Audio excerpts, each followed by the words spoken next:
Hey, this is Matt and welcome back to the channel where I'm going to be talking about Minoxidil Shampoo. Whether it's even worth it, we're going to be comparing the efficacy between a normal shampoo versus a shampoo enriched with minoxidil 1%, the pros and cons of using such shampoo long term. We're going to compare this to topical minoxidil 5%, and at the end I'm going to be sharing with you like my summary or my conclusion. You can also check out my article on my website without any ads. You can read through it if you feel like you don't want to watch it on YouTube. Now, let's start with the video. This video has been brought to you by Go Fibers, guys. They are hair building fibers, which sometimes I like to use to fill out patchy areas on my scalp, usually the mid scalp. So you can check them out on their website and get a free sample of your choice and see if they are matching your natural hair well, or even transplanted hair, and then go from there.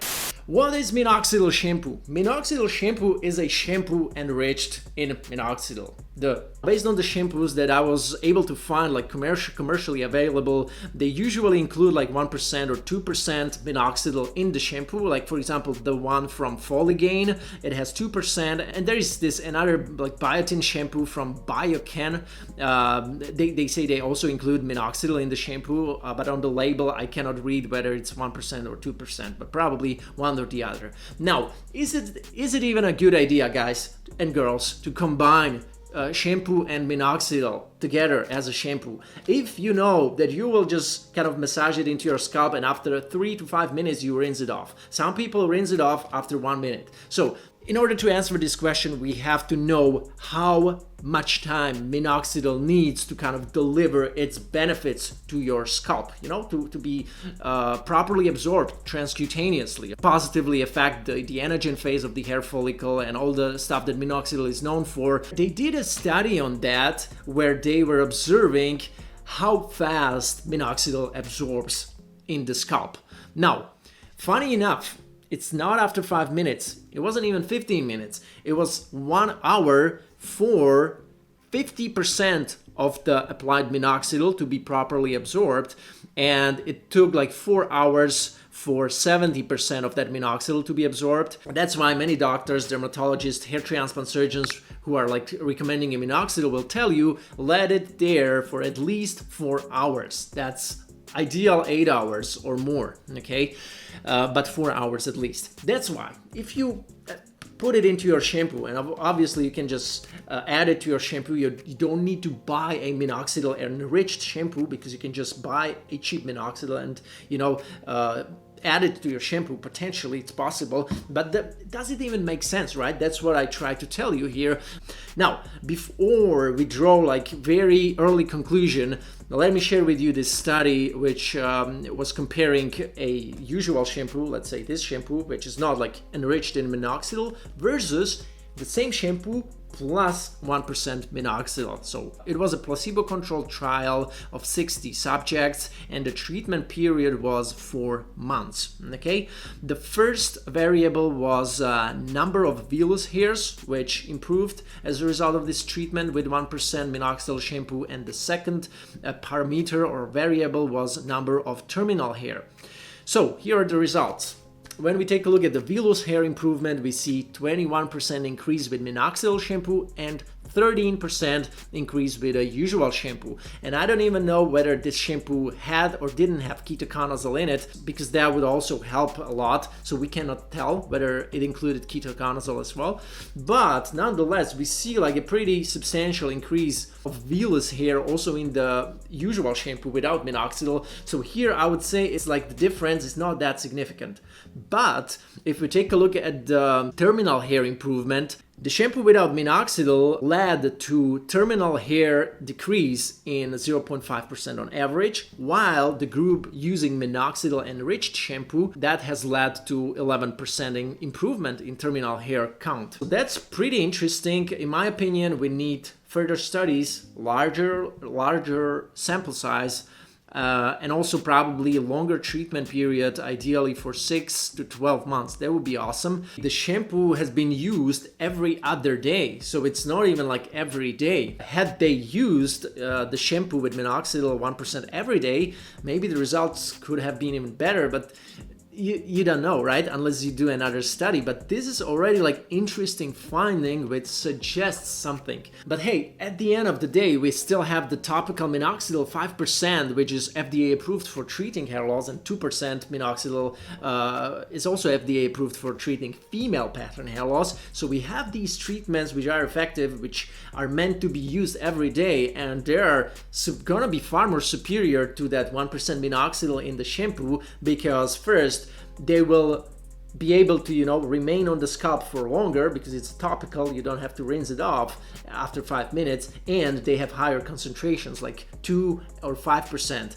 If you're using already like minoxidil in the liquid form, like the topical one from Kirkland or from like Rogaine foam, I mean, there is no reason to be even thinking about using minoxidil shampoo, because it's gonna be, no additional benefits. It has the same mechanism of action, so that's nothing. It's not like you're adding there some other stimulant, like, I don't know, like adenosine, ketoconazole, some other ingredients that have like other mechanism of action for managing hair loss. You're adding the same what you already are using, probably, if you're using minoxidil, if you understand me. So of course you can try it. I'm not telling you, I'm not discouraging you. I'm just sharing my opinion and why I don't think that it makes sense to use that.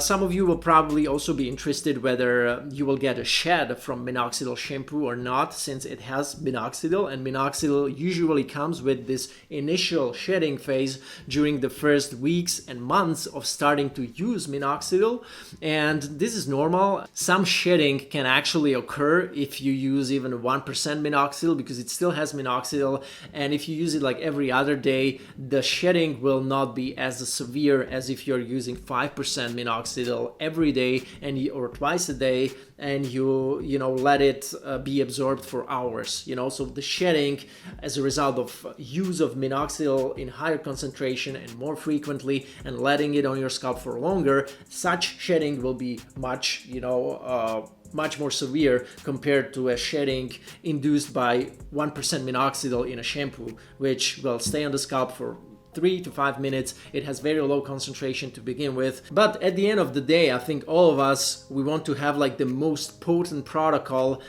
for fighting hair loss. And no matter if you're a man or a woman, you just want to, find all the combinations of potential treatments, like the best treatment for stimulating growth, the best treatment for blocking DHT, the best treatment, which is like a potent anti-androgen, and combine the best out of the best, and then maybe stack it on top together. I would grab rather 5% minoxidil and a derma roller to have a potent stimulative therapy, instead of grabbing the 1% minoxidil shampoo, and stack it together with like finasteride. It's much better to stack finasteride oral or topical with like topical minoxidil and derma roller, and maybe even anti-androgen on top if you are still losing hair with that protocol, as opposed to using minoxidil in a shampoo form. I think if you go for minoxidil shampoo, it's kind of like a downgrade. It's not like the best what you could do with minoxidil.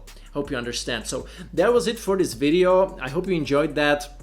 If you liked this video, make sure you like it. Make sure you already are subscribed to my channel. If you have been watching this video for so long, honestly, until this end, that means you really like the content, and I really appreciate it. But that also means that you should have been already subscribed, lady or gentleman. I don't know who you are, but anyways, that was it. Make sure you check out my Facebook group, Hair Transplant Experiences, with 1,600 members in it, believe me or not. Very engaging. We are posting a lot. I'm also live in the group answering questions, comments, etc. So make sure you join it. A lot of important stuff if you are considering a hair transplant, and that's why also you should check out mattdominance.com, where I offer you plenty of my hair transplant guides on how to properly research a hair transplant clinic. Hair transplant doctor collection in 24 countries. We have the best hair transplant doctors in Turkey, like an ultimate guide on Turkish hair transplant clinics as well, which only summarizes the best doctors in there. We have frequently asked questions about hair transplant, and all bundle you can also get on my website, with plenty of free articles tutorials, my free ebook as well, 5 things I wished I had known before my hair transplant. So these are the things that you can get and benefit from. So that was pretty much it. Follow me also on Instagram, also on TikTok, YouTube, that's already here, Facebook, and that was pretty much it. Looking forward to see you in another video.